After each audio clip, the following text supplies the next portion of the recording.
동민 엄마, 오랜만이야. 잘 지냈어? 미애 언니, 안녕하세요. 연락 주신 건 정말 오랜만이네요. 그러게. 우리 재승이가 축구 동아리를 그만두고 나서부터니까 거의 반년 만이네. 동민이는 아직 계속 축구하고 있어? 네, 아직 하고 있어요. 재승이가 동아리를 관뒀을 때 엄청 서운해했어요. 그렇구나. 오랜만에 연락을 다 하고 어쩐 일이에요? 아니, 별로 중요한 일은 아닌데 우리 재승이가 국제중학교 수험 쳤잖아. 오늘 그 결과가 나왔거든. 아, 그러셨구나. 잘 됐어요? 당연히 합격했지. 심지어 그 유명한 화재국제중학교에. 우와, 대단하네요. 거기 완전 유명한 학교잖아요. 명문고 명문대 입학생들도 많이 배출해낸 학교던데 정말 축하드려요. 뭐 우리 재승이 정도면 식은 죽 먹기지. 들인 돈이랑 공부량이 남들이랑 차원이 다르잖아. 유명한 일타 강사들이 있는 학원을 5개나 등록하고 집에서도 매일 5시간에서 7시간은 공부시켰거든. 이렇게까지 했는데도 떨어졌으면 집에서 쫓아냈을 거야. 어머, 그렇게나요? 엄청 힘들었을 것 같은데. 그냥 힘든 정도가 아니지. 학원비가 매달 200만 원은 들었고 집에서 공부할 때는 계속 옆에 붙어서 지켜봤거든. 수험생을 둔 엄마는 뼈 빠지게 힘들지. 아, 그러셨구나. 언니도 그렇지만 재승이도 많이 힘들었을 것 같아요. 뭐 자기는 수험 같은 거 신경 안 써도 되겠다. 동민이는 그냥 공립중학교로 가지? 아니요, 저희 애도 수험을 보긴 했어요. 다행히 합격했고요. 어머, 그래? 동민이는 그냥 집 앞 학교나 보낼 줄 알았는데 뭐 다행히도 운이 좋았나 보네. 네? 무슨 뜻이에요? 말 그대로지. 동민이는 입시 시즌 때도 축구나 하고 놀기만 했잖아. 그런데도 합격한 거면 보통 운이 좋아서는 안 되지. 아, 아니면 수험을 친 학교도 별 볼 일 없는 학교인가? 네? 그게 무슨 말씀이세요? 애를 학원에 안 보낸 것도 모자라서 그렇게 칠렐레 팔렐레 놀러 다니는 걸 방치해뒀으면서 상식적으로 동민이가 명문학교에 붙겠어? 우리 재승이는 진작에 축구는 관두고 입시에 전념했거든. 자기네 아들에 비하면 공부머리랑 마음가짐 자체가 다르지. 아니, 동민이도 공부 열심히 했어요. 학원을 보내지는 않았지만 공부량도 부족하지 않았고요. 그 덕에 중학교 입시도 성공적으로 마쳤어요. 그렇게 뻔히 다 보이는 거짓말은 하지 말자. 머릿속에 놀 생각밖에 없는 남자애가 집에서 얌전히 공부를 했겠어? 학원에 다닌다면 얘기가 또 다르겠지만. 아, 자기 설마 학원에 못 보낸 거야? 돈이 없어서? 어머나, 그러면 미안해서 어떡해? 내가 없는 사람들 마음은 잘 모르거든. 미애 언니, 아까부터 뭐예요? 남을 바보 취급하는 말투로 비꼬기나 하고 내가 뭐 없는 말 했어? 코딱지만한 지역 축구팀에서 재능 좀 있다고 아무리 떠받들여줘봤자 사회 나가면 그딴 건 아무짝에도 쓸모없잖아. 이 세상은 학력과 결과가 전부거든. 설마 저희 아들이 축구팀 주장이 돼서 그래요? 언니는 재승이가 될 거라고 호언장담했으니까요. 설마 그 일 때문에 이러는 거예요? 글쎄, 잘 모르겠네. 난 애들 놀이보다는 공부가 훨씬 중요하다고 생각하거든. 우리 재승이는 명문중학교에 들어가서 앞으로 승리자의 길을 걸어나갈 거야. 돈과 시간과 정성을 들인 보람이 있네. 자기랑 자기 아들은 계속 사회의 밑바닥이나 떠돌겠지. 하필 가장 중요한 순간에 집에 돈이 없어서 학원도 못 보내고. 없는 집 애들은 참 불쌍하다니까. 언니, 실은 저희 애요. 왜? 한국대학교 부설중학교에 입학했어요. 뭐? 한국대학교 부설중학교 그 한대부중? 그렇게 줄여 말하는지는 모르지만 아마 언니가 알고 있는 그 대학 부설중이 맞을 거예요. 입시 준비하는 엄마들 중에서 모르는 사람이 없지. 전국에서 제일 유명한 학교라서 매년 모집 정원에 6배가 넘는 지원자가 몰리잖아. 한국대까지 탄탄대로로 갈 수 있고 성적이 좋으면 장학금도 주는 데다가 해외 자매학교에서 유학할 기회도 있다는 그 학교. 아, 네, 거기 맞아요. 그 한국대 부설중학교에 저희 애가 합격했어요. 뭐? 말도 안 돼. 자기네 애는 공부는 거들떠도 안 받잖아. 입시 시즌에도 학원은커녕 뻔질나게 축구장에 가서 놀기만 하던데. 그런 애가 그 명문중학교에 합격할 리가 없잖아. 아무리 우리 애가 국제중 붙은 게 배 아파도 그렇지. 그렇게 터무니없는 거짓말로 허세 부려봤자 금방 들킬걸? 거짓말 아니에요. 언니 말대로 저희 아들은 축구팀 훈련도 계속 받았어요. 근데 그건 입시 공부 외의 시간에 간 것뿐이에요. 책상에만 붙어 있으면 몸이 둔해지니까 운동도 좀 해야 머리도 맑아지고 공부가 잘 되거든요. 그 외의 시간은 학교랑 집에서 공부시켰어요. 근데 학원에도 안 보냈잖아. 집에서 공부 좀 한다고 합격할 학교가 아니라고. 선생님한테 기출문제집을 잔뜩 받아서 모르는 부분은 질문해가며 빈틈없이 약한 과목을 대비했거든요. 그리고 저희 큰애도 한국대 부설중학교에 다니고 있어요. 그래서 큰애가 공부를 가르쳐주기도 했고요. 그래서 굳이 학원에 다닐 필요도 없었죠. 뭐야, 큰애도 한대부 중이라고? 네, 그런데요? 말씀드린 적 없었나요? 처음 듣는데? 어떻게 자기네 애들이 그 학교에 들어가? 우리 재승이는 국제중도 겨우 들어갔다고 선생님이 그랬는데 그거야 의지의 차이가 아니겠어요? 의지의 차이라고? 우리 아들한테 의지가 없었단 거야? 아니요, 그런 뜻이 아니라요. 아시다시피 저희 아들은 축구를 좋아하잖아요. 한국대 부설중학교에 갔으니 크게 뒤처지지 않는 이상 입시는 어렵지 않을 테니 축구도 계속할 수 있고 거기다 해외 유학에도 관심이 있나 봐요. 외국 자매학교가 동경하는 축구 선수의 모교라네요. 언젠가 그 선수랑 같은 팀에서 뛰고 싶다는 마음이 저희 아들의 의지를 북돋아준 것 같아요. 낙제점이나 받을걸? 공부에는 동기부여가 중요하니까요. 죄송해요. 겉보기에는 노력도 안 하는 없는 집 자식인데 초일류 명문학교에 합격했네요. 그래도 언니 말대로 이 세상은 결과가 전부라잖아요. 뭐라고? 감히 건방지게. 아무리 명문학교라도 수업을 못 따라가면 아무 의미 없거든? 어차피 니네 아들은 낙제점이나 받을걸? 해외 유학 대상자는 성적 우수자라서 괜찮아요. 그건 그렇고 재승이는 괜찮나요? 그 국제고도 꽤 알아주는 명문이라 수업 진도도 엄청 빠르다던데. 저희 동민이 말로는 재승이가 수업 중에 졸거나 몸 상태가 안 좋은지 보건실에 가는 경우가 많아서 지금 수업도 따라가기 힘들어 보인다던데. 국제중 수업에 적응할 수 있을까요? 자기가 걱정하지 않아도 문제 없거든?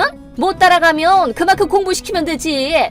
학원도 늘리고 과외도 추가하고 돈을 들여서 공부 시간을 더 늘리면 그게 정말로 재승이를 위한 걸까요? 뭐? 재승이가 엄마한테는 비밀로 해달라고 해서 지금껏 말하지 못했지만 재승이가 축구를 그만둔 다음날 저희 집에 찾아왔어요. 축구 그만두기 싫다고 목 놓아 울더라고요. 재승이가? 축구를 관둘 바에는 입시를 관두고 싶지만 그런 얘기를 엄마한테 하면 집에서 쫓겨날 거라고 과호흡이 올 정도로 엉엉 울었어요. 재승이가 그랬다고? 동민이도 마음 아파했어요. 재승이가 입시 때문에 축구를 그만뒀을 때 재승이는 축구에 재능도 있는데 너무 아깝다고, 중학교 올라가서도 같이 축구하고 싶었는데 너무 슬프다고 그랬어요. 그런 말을... 저기요 미애 언니, 아이의 꿈을 빼앗아 벼랑 끝에 몰아세우고 몸도 마음도 상처 입혀 억지로 공부를 시키는 게 정말로 재승이를 위한 거라고 생각해요? 아이를 자기 욕심 채우기 위한 도구로 쓰는 건 아니고요? 아니야! 난 그럴 생각은... 재승이가 수업 중에 졸고 보건실에 가는 것도 학원이랑 공부 시간을 늘린 탓이에요. 국제중 수업에 뒤처지지 않도록 과외까지 붙이면 정말로 재승이 몸이 남아나지 않을 거예요. 그게 언니가 정말로 바라는 거예요? 그럴 리가 없잖아. 우리 재승이보다 소중한 건 없다고. 그럼요. 자기 자식이 세상에서 가장 소중하죠. 그렇다면 조금이라도 재승이 얘기도 들어주세요. 가능하면 재승이의 소망을 이뤄주시고요. 학력도 중요하지만 재승이의 인생이잖아요. 재승이가 원하는 대로 하게 해주세요. 그렇지. 미안해. 자기한테 괜히 말도 안 되는 면박이나 주고 덕분에 제정신이 든 것 같아. 재승이랑 제대로 얘기해볼게. 네, 꼭 그렇게 하세요. 좋은 결과로 이어지길 바랄게요.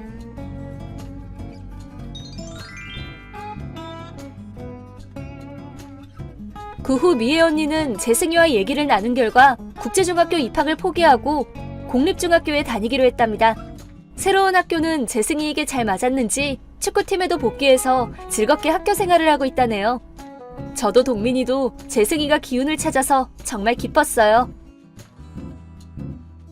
안녕하세요, 구독자 여러분. 구독과 좋아요는 채널 운영에 큰 힘이 됩니다. 안녕하세요. 얼마 전에 아이를 출산하고 이제 막 조리원에서 퇴소한 초보 엄마입니다. 공교롭게도 동서와 비슷한 시기에 임신과 출산을 하게 되면서 공동육아를 하고 있답니다. 친정 부모님은 해외에서 사업을 하고 계시느라 1년에 두세 번 정도 얼굴을 보는 게 전부고요. 시부모님은 충남 논산으로 귀농하셔서 딸기 농사를 지으시며 작은 화원을 운영하고 계십니다. 동선의 부모님은 안타깝게도 오래전에 돌아가셨다고 들었어요. 의지할 곳 없는 며느리 둘이 서로 자매처럼 의지하고 재미있게 잘 지내고 있답니다. 오늘 제가 사연을 쓰게 된 이유는요. 남편과 결혼하기 전 이야기를 좀 들려드리려고 해요. 여러분들도 그러하듯이 결혼을 준비하면서 크고 작은 갈등이 생기잖아요. 저와 남편은 딱히 마찰이 없었는데 아들 부심 대단하던 시어머니 때문에 결혼이 파토 날 뻔했었거든요. 그때 당시 파혼을 했더라면 아마도 지금의 행복은 없었을 겁니다. 무슨 사연인지 궁금해하실 것 같아 지금 바로 사연 시작하겠습니다. 형수 바빠? 야, 너는 형수한테 형수가 뭐냐? 형수님이라도 똑바로 안 불러? 아니, 20년 넘게 이름 불렀는데 그게 하루아침에 형수가 되겠어? 나 참, 형 나한테 이러면 안 될 텐데? 왜 그래 수아나? 무슨 일 있어? 자기가 너무 받아주니까 수환이 제가 뭣도 모르고 그러는 거야. 이제 손윗 사람인데 대접받아야지. 내버려둬. 편하고 좋지 뭐. 어른들 앞에서만 조심하면 되니까. 아무튼 무슨 일인데? 아니, 나 여자친구 소개해 주려고요. 저번에 결혼 전제로 만난다고 했지? 동서지간 될 사이인데 서로 왕래하면 좋을 것 같아서. 그래, 그럼 좋지 뭐. 천방지축 김수환을 길들인 그녀는 과연 누구인가? 그러게, 저 녀석이 사고를 앵간히 쳤어야지. 에이, 형 또 그런다. 내 여자친구도 성수동 출신인데 슬기 너 알 수도 있겠다. 얘도 성수초 나왔다는데 우리랑 동갑이거든. 그래? 신기하네. 그나저나 날은 언제로 잡게? 우리도 결혼 준비로 정신이 없어서 아예 약속을 정하는 게 좋아. 말 나온 김에 오늘 저녁 어때? 형도 비번이고 쉬고 있다며. 저녁도 먹고 가볍게 술도 한잔하자 콜? 야 임마, 나 내일 출근이야. 술은 무슨 술이냐? 에이, 오빠.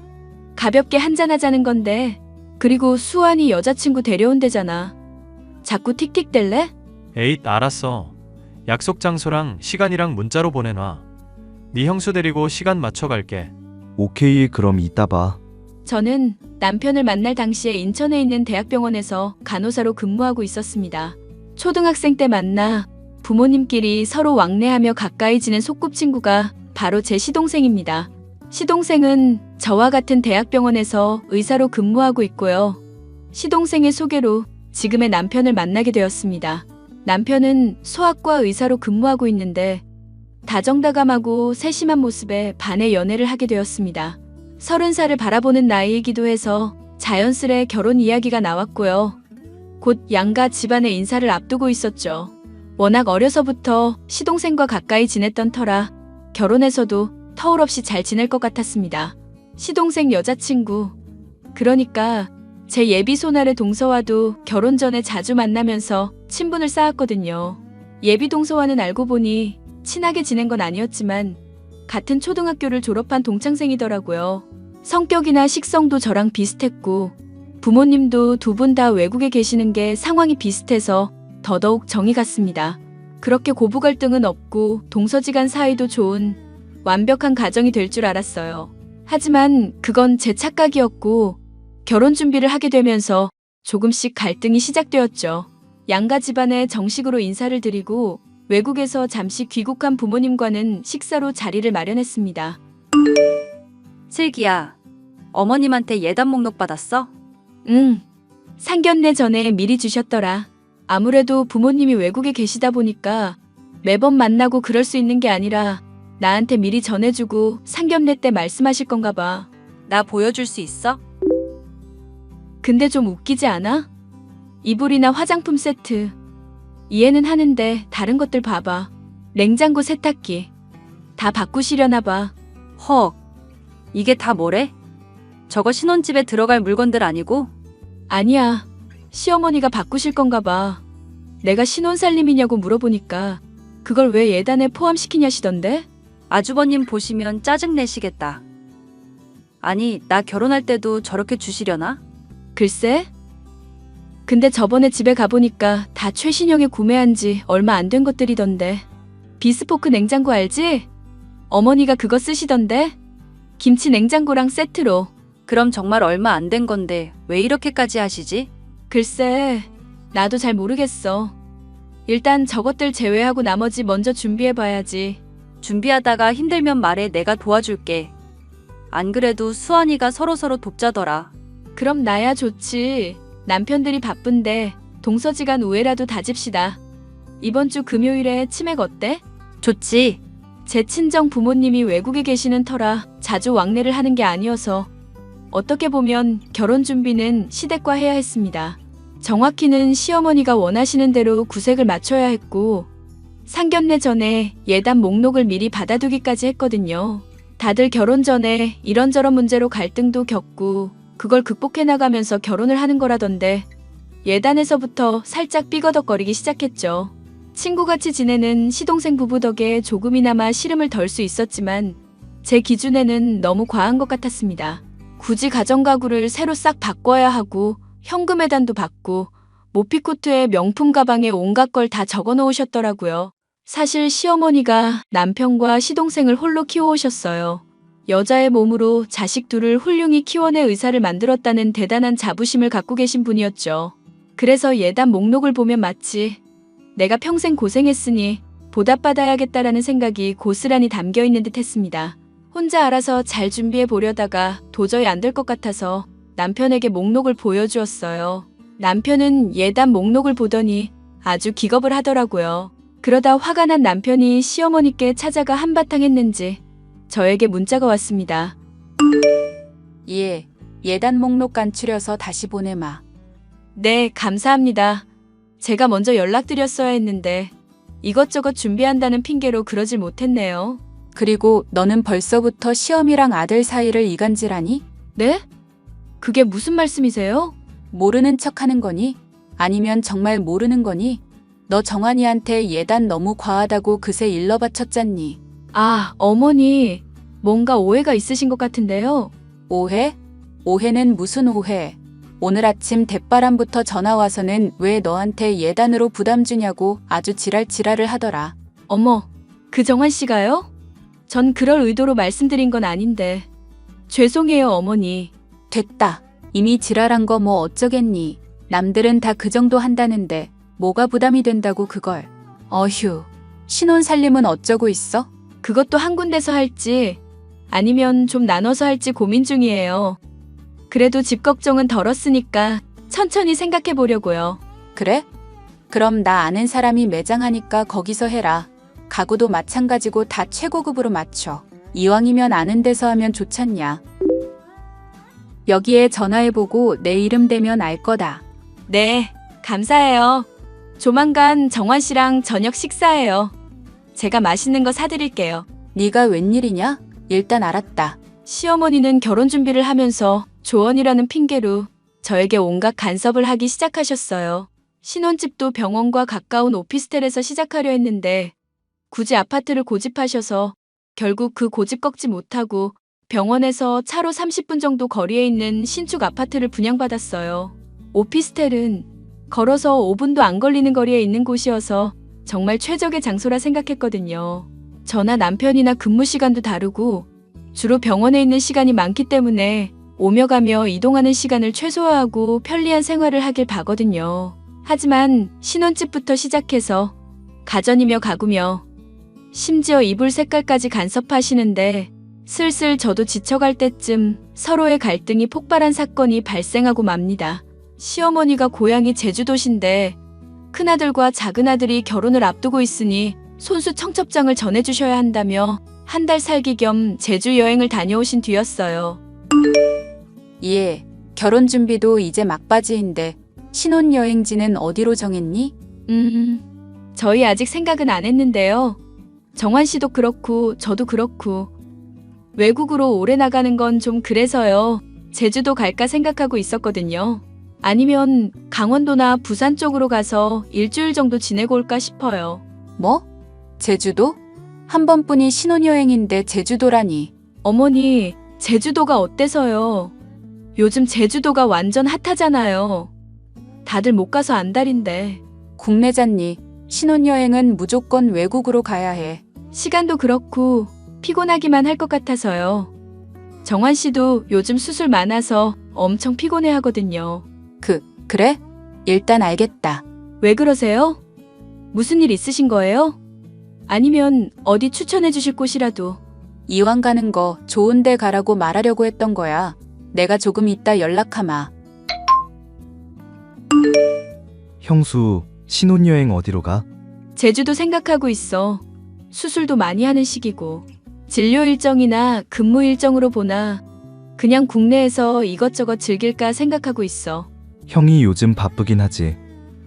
최 교수님, 장기 출장 가셔서 하필 그 기간이라. 그래서 결혼을 미룰까도 생각했는데 우리 부모님 일부러 일정 맞춰 한국 오는데 바꾸는 것도 일이라서. 피곤한 거야 우리가 부담하면 되는 거고. 그럼 제주도로 정해진 거? 글쎄, 사실 어머니가 연락하셨어. 제주도 가지 말고 해외로 가라고. 엄마가 왜 신혼여행까지 간섭하려고 그러지? 그래서 뭐라 했는데? 뭘 뭐라 해. 정해진 거 없다 그러고 근무 때문에 국내 가려고 한다고 그랬지. 설마 따라가려는 건 아니겠지? 그런 말은 함부로 하는 게 아니야. 말이 씨가 된다잖아. 조용히 해. 그래서 걱정이야. 설마 같이 가시진 않겠지? 아, 어머니한테 연락 왔다. 잠시만. 예. 아무리 생각해도 제주도는 좀 아닌 것 같구나. 네? 그럼요? 아무래도 신혼여행은 제주도 말고 유럽으로 가는 게 좋겠구나. 거기가 제일 좋은 것 같아. 저희 유럽 갈 일정이 안 되는데요. 그이도 수술 일정이 결혼하는 달에 꽉 차 있어서 오래 비우기가 좀 그래요. 그럼 굳이 제주도를 가겠다는 말이야? 어쩔 수 없죠. 그런데 왜 제주도는 안 된다고 하시는 거예요? 왜긴? 내가 제주도 다녀온 지 한 달밖에 안 돼서. 네? 무슨... 설마 신혼여행에 어머님도 같이 가시게요? 뭘 그런 걸 묻니? 큰아들이 결혼해서 첫 해외여행 간다는데 나도 가는 건 당연한 거 아니냐? 아니 어머니, 저희 신혼여행인데요. 가족여행이 아니라요. 그러니까 요즘 부모님 모시고 가는 사람들도 많다더라. 이왕 해외 가는 거 부모님한테 효도한다고 관광시켜준다고 그러면서 다 데려가더만. 왜? 싫으냐? 네, 전 싫은데요. 신혼여행인데. 어머니가 같이 가면 불편하고 신혼여행 분위기도 안 살고. 뭐? 너 지금 말 다 했니? 내가 구닥다리라는 거야 뭐야? 뭣도 아닌 년 의사 아들이랑 결혼시키니까 아주 기고만장해가지고는 시어머니 어려운 줄 모르네? 네? 뭣도 아닌 년이요? 어머니, 말씀이 조금 지나치신 거 아니에요? 심하긴 뭐가 심해.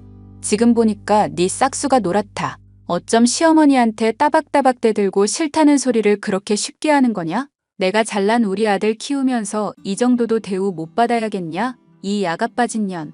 아, 어이가 없네요, 어머니. 저는 뭐 욕 못하는 줄 아세요? 이거 완전 미친년 아니야? 뭐 미친년?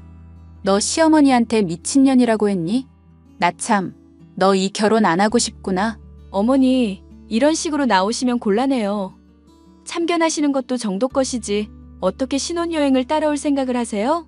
네 말버릇을 보아하니 시집살이는 각오해야 할 거다. 알겠냐? 시어머니가 신혼여행을 들먹거리시면서 본인도 굳이 따라가야겠다고 고집을 부리시는 겁니다.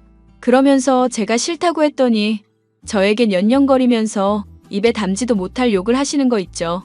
저도 어렵게 공부해서 간호사 자격증 따고 유명한 대학병원에서 근무하는데 그런 저와 남편을 사사건건 비교하시던 것도 그렇고 전 아무것도 아닌 것처럼 대하는 게 너무 싫었습니다. 신혼여행 이야기를 하시는데 그동안 참고 있던 화가 저도 모르게 폭발했나 봅니다. 남편에게 시어머니와 나눈 모든 대화를 공유해 주었고 남편은 노발대발 하더라고요. 시어머니와 한바탕 했는지 어김없이 저에게 연락이 오셨고 전화며 문자며 시도 때도 없이 저를 괴롭히셨어요.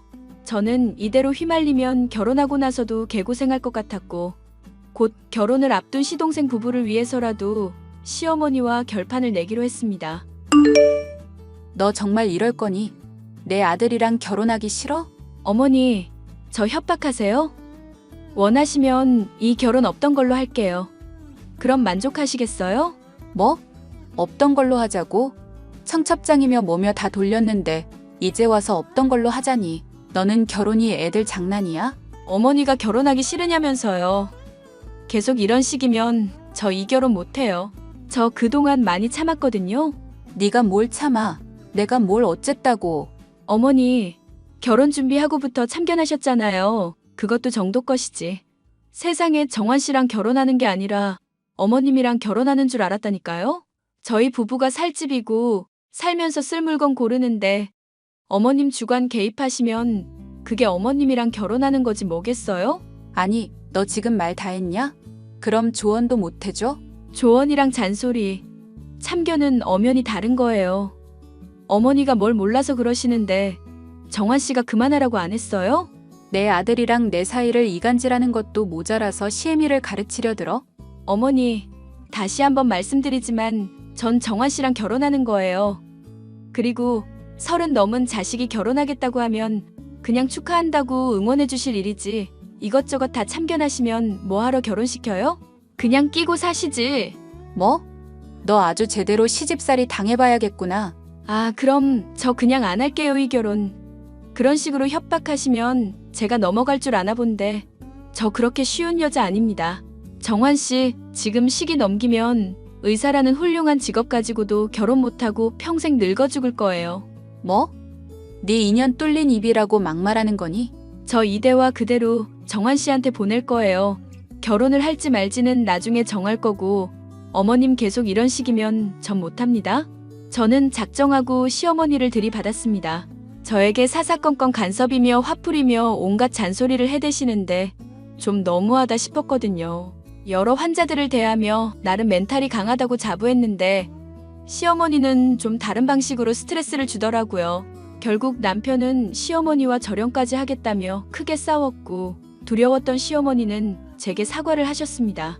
자식을 잃을까봐 크게 충격을 드셨는지 저에게 눈물까지 보이며 사과를 하시더라고요. 앞으로 저를 까내리는 일 없이 존중하며 아껴주겠다고 말씀하시는데 제가 너무했나 싶더라고요. 그렇게 2달의 시간이 지나 저희는 많은 사람들의 축복 속에 결혼식을 올렸고 3개월 뒤 시동생 부부도 결혼식을 올렸어요.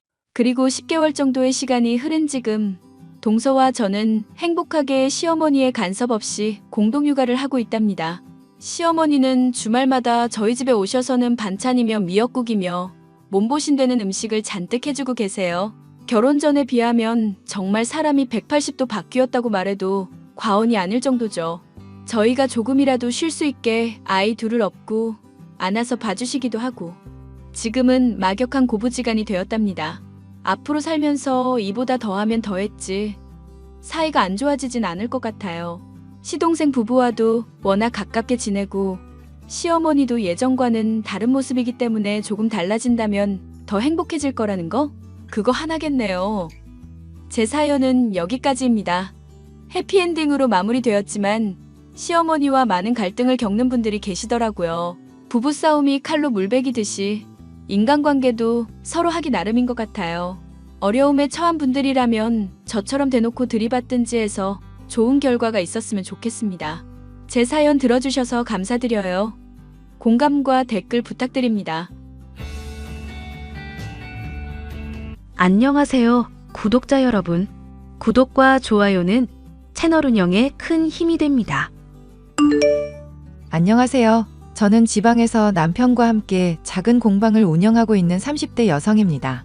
저희 남편은 위로형이 한 명 있습니다. 저희 시어머니는 교육열이 높은 분이셔서 두 아들 다 소위 말하는 명문대에 진학시켰습니다. 그렇지만 저희 남편은 그런 어머니의 치맛바람이 싫어서 대학 졸업 후 독립을 선언하고 지방으로 내려와 공방을 열었고 저를 만나 결혼했습니다. 시어머니는 둘째 아들이 자신의 원하는 삶의 궤적에서 벗어난 것이 제 탓이라고 생각을 했는지 저를 항상 못마땅해 하셨습니다. 그런데 그러한 저와 시어머니 관계에 변화를 준 사건이 있었는데요. 오늘 그 이야기를 여러분께 들려드리려고 합니다. 우리 종범이 곧 결혼할 거다. 어머, 아주버님이 만나는 여자가 있으셨어요? 정말 축하드려요. 저도 이제 형님이 생기는 거네요. 말이야, 네 형님이지만 너랑은 아주 차원이 다르단다. 너 미국에 있는 하버드 대학이라고 들어는 봤니? 거기 졸업해서 지금은 외국계 기업 임원이란다. 저도 하버드 대학 알아요. 거기 졸업하셨을 정도면 정말 똑똑하고 멋진 분이시겠네요. 말해 뭐 하겠니? 너처럼 촌구석에 처박혀서 손장난하고 있는 애랑은 차원이 다르지. 니네가 하고 있는 그 뭐지? 공모시기. 공방이요, 어머니. 솔직히 말해봐라. 그걸로 돈이 벌리기나 하니? 너네 백수인데 남한테 말하기가 쪽팔려서 공방인지 뭔지 한다고 구라치는 거 아니니? 그럴 리가요. 그이랑 저랑 열심히 노력해서 일군 장소예요. 동네 사람들도 많이 찾아와주고 이제는 나름 사랑방 역할도 하고 있는걸요. 큰 돈은 벌지 못해도 저희 앞가림은 분명하게 하고 있어요. 앞가림 웃기시네. 그런 코딱지만한 가게로 앞가림이 되는 거면 청년 백수가 왜 생기니? 아유, 됐어. 너네만 생각하면 내 가슴 속에서 열불이 나니까. 어머님, 이제는 저희 인생 인정해 주시면 안 되나요? 종수 씨랑 저 정말 열심히 살고 있어요. 열심히 사는 게 뭔지 보고 싶으면 우리 첫째 아들 종범이를 봐라. 합격 시기가 조금 늦춰지기는 했어도 내년 안에 곧이 붙을 거고 엄청나게 능력 있는 여자를 데려왔잖니. 지방 어딘가에 처박혀서 애들 속꿉장난하고 있는 너네랑은 급이 달라. 하버드 며느리라니 이게 웬 횡재인지 모르겠구나. 아주버님은 명문대를 졸업한 후 35살이 되도록 고시 공부만 한 분이셨습니다. 그런데 아주버님의 합격 소식이 들리기도 전에 결혼 소식이 들려온 것입니다. 어머님은 아주버님이 데려온 여자가 정말 대단한 사람이라면서 두 팔 벌려 환영하는 분위기였지만 저희 남편은 다른 의견이었습니다. 자기야, 소식 들었지? 아주버님 말야, 곧 결혼 날짜 잡으시려나 봐. 엄마한테 전화 와서 들었어. 우리 형이지만 말야, 나는 이해가 안 돼. 취직도 안 하고 몇 년째 엄마한테 손 벌리면서 고시 공부하는 것도 이해가 안 되는데 갑자기 결혼이라니. 도대체 생각이 있는 건지 없는 건지. 아주버님도 다 계획이 있으시겠지. 게다가 예비 형님이라는 분 정말 대단하시던걸? 하버드 나와서 외국계 기업 임원이라니 너무 멋지잖아. 난 정말 모르겠어. 고시 공부하느라 직업도 없는 우리 형이 어디서 그런 여자를 만났으며 그런 여자를 어떻게 우연히 만났다고 하더라도 그 여자가 왜 우리 형을 좋아하냔 말이야. 이 결혼 어딘지 모르게 불길한 구석이 있어. 나도 그런 부분은 좀 염려스럽기는 해. 이렇게까지 차이 나는 결혼은 주변에서 처음 보거든. 그래도 아주버님 이제까지 고생하셨으니까 행운이 굴러들어온 거 아닐까? 나도 정말 그랬으면 좋겠어. 남편은 아주버님의 결혼에 대해 의문을 품고 있었는데 사실 그건 저도 마찬가지였습니다. 외국계 임원까지 오를 정도로 능력 있는 여성분이 어떻게 무직인 저희 아주버님과 결혼을 결심하게 됐는지 알 길이 없었습니다. 그렇지만 어머님이 너무 행복해 하셨기에 그런 걸 꼬치꼬치 캐물을 분위기가 아니었고 시간이 흘러 상견례 날이 다가왔습니다. 친구야, 나 정말 너무 힘들다. 이번 주 주말에 만나서 소주 한 잔 콜? 정말 미안해. 이번 주에 상견례 있어서 서울 올라가 봐야 할 것 같아. 갑자기 웬 상견례? 고시 공부한다던 아주버님이 곧 결혼하신대. 나도 아직 예비 형님 얼굴은 못 봤는데 아주 멋진 분이신 것 같아.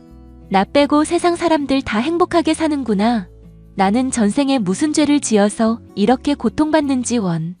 네가 죄를 지은 게 아니라 너한테 사기를 친 그 사기꾼이 나쁜 거야. 너무 마음 상해하지 마.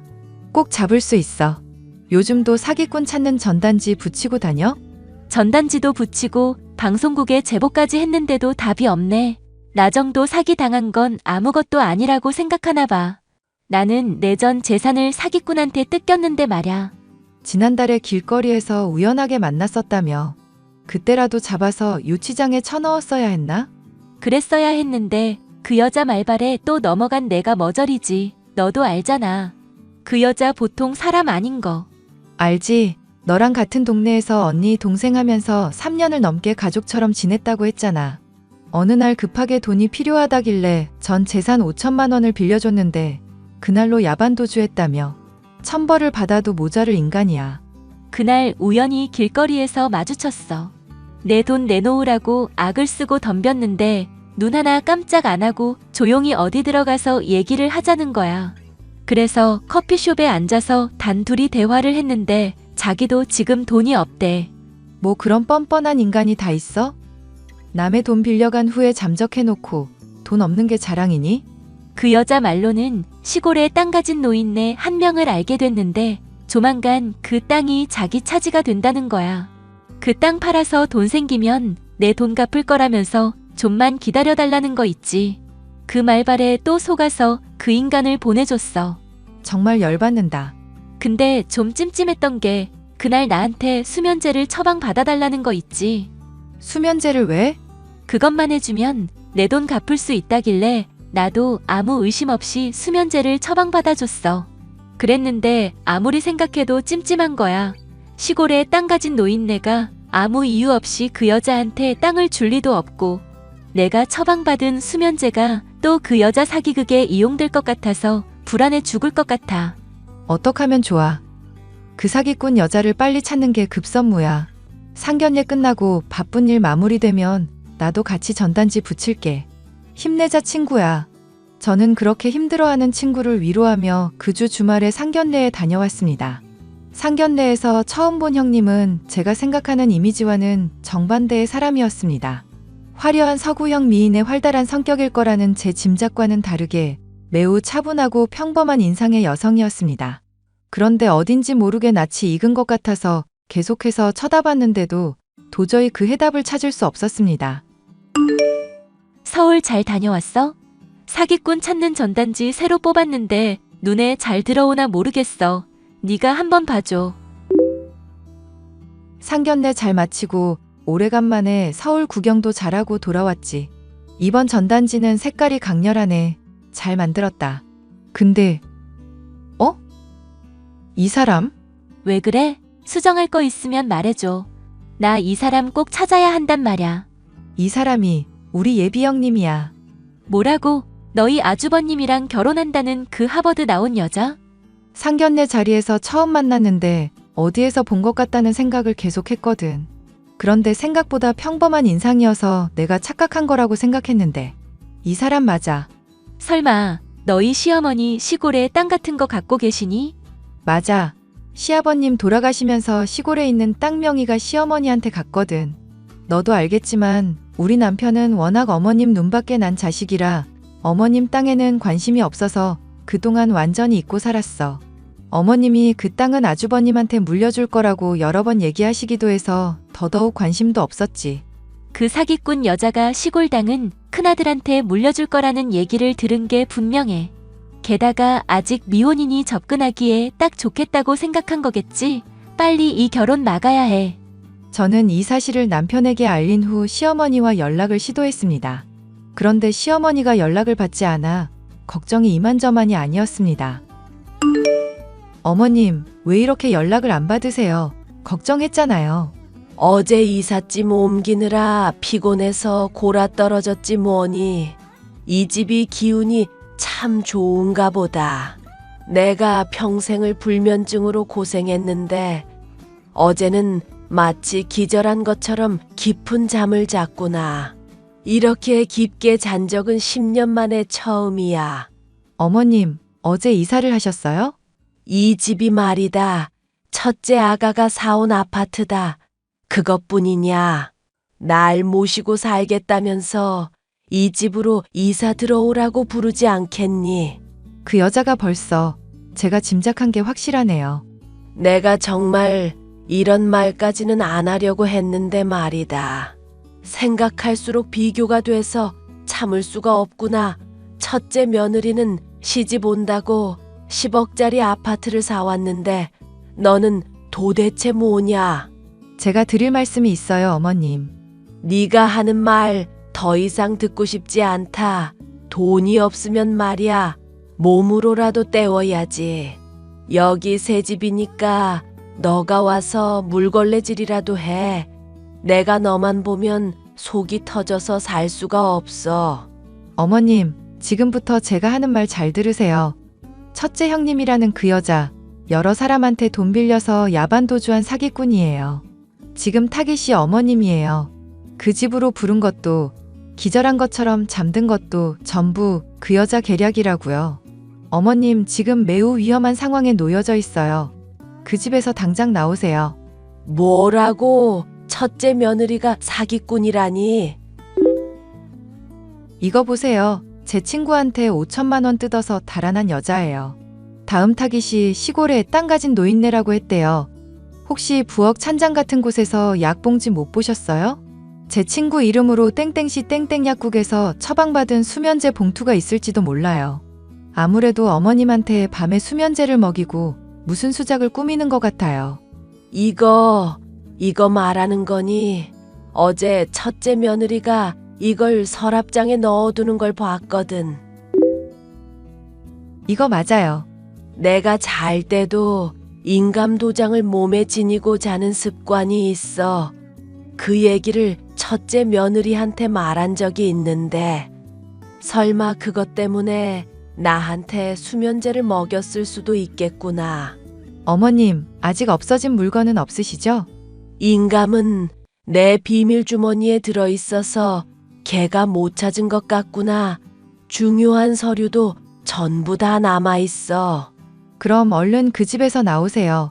그 집에 더 계시다가는 그 여자가 어머님 식사에 또 무슨 약을 탈지 몰라요. 얼른요. 부동산에 알아보니 저희 예비 형님이 해왔다고 하는 그 아파트는 3달짜리 단기 월세였습니다. 어머님을 속여서 이사 들어오게 한 후 약을 먹여 재우고 인감도장을 훔쳐 달아나려는 계획이었던 게 분명했습니다. 그 여자는 이미 여러 건의 사기로 고소를 당한 상태였고 이번에는 저의 시어머니에게 접근하다가 꼬리가 밟혀 경찰 수사를 받게 되었습니다. 아가, 내가 너한테 면목이 없구나. 솔직히 내가 생각해도 말이 안 된다고 생각했어. 학벌만 좋지 뭐 하나 자기 손으로 이룬 적 없는 첫째한테 그런 여자가 찾아올 리가 없지. 내 재산을 노린 사기꾼이었다고 생각하니 이제서야 모든 게 이해가 되는구나. 어머님, 말이 안 된다고 생각하면서도 너무 좋고 너무 행복해서 귀 닫고 눈 감고 그냥 결혼 밀어붙이려고 했던 거야. 일단 종범이랑 결혼부터 시켜놓으면 자기가 나중에 정신 차려도 도망갈 수도 없을 거라고 생각했으니까. 처음부터 내 재산을 노린 사기극이었을 줄은 상상도 못했단다. 너 아니었으면 무슨 일이 벌어졌을지 정말 끔찍하구나. 어머님이 무사하셔서 정말 다행이에요. 그리고 아주버님이 상처를 많이 받으신 것 같아서 죄송하기도 하고요. 종범이도 이제 정신을 차릴 때가 됐어. 더 이상 고시 뒷바라지 해주지 않겠다고 얘기해놨다. 작은 기업이라도 들어가서 사람들하고 어울리고 일 배우라고 했더니 본인도 그렇게 생각한다고 얘기하더라. 오늘 면접 보러 갔단다. 쉽지 않은 결정이었을 텐데 어머님도 아주버님도 정말 대단하세요. 나는 말이다. 종수가 저렇게 지방 내려가서 작은 가게 운영하면서 사는 게 다 네 탓이라고 생각하면서 널 원망했단다. 하지만 이제 와서 생각해보니 그렇게 독립적이고 용기 있는 선택을 한 종수가 대견하고 그런 종수랑 가정을 꾸리면서 사는 너한테 고마운 마음이 드는구나. 내가 왜 그동안 너네들을 미워했는지 모르겠어. 그동안 내가 한 모진 말들에 대해 사과하고 싶어. 아니에요, 어머님. 저도 종수 씨도 어머님에 대해 원망하는 마음 같은 건 없어요. 시골 땅은 내 몫까지 공평하게 나눠줄 생각이다. 종범이랑 종수, 그리고 너한테 3분의 1씩 증여한다고 유언장을 작성해놨어. 너한테 정말 고맙다. 비온 뒤에 땅이 굳는다는 말처럼 사기꾼 사건이 지나가고 난 후 저희 집안에는 평화가 찾아왔습니다. 아주버님은 중소기업에서 사무직으로 근무를 하게 됐고 저희 남편은 어머니의 인정을 받아서인지 더욱 열심히 공방을 운영하고 있습니다. 저는 이번 일을 겪으며 성실하고 정직하게 살아가는 것이 가장 중요한 가치라는 걸 깨닫게 되었답니다. 저희 집안 이야기를 끝까지 들어주셔서 정말 감사합니다.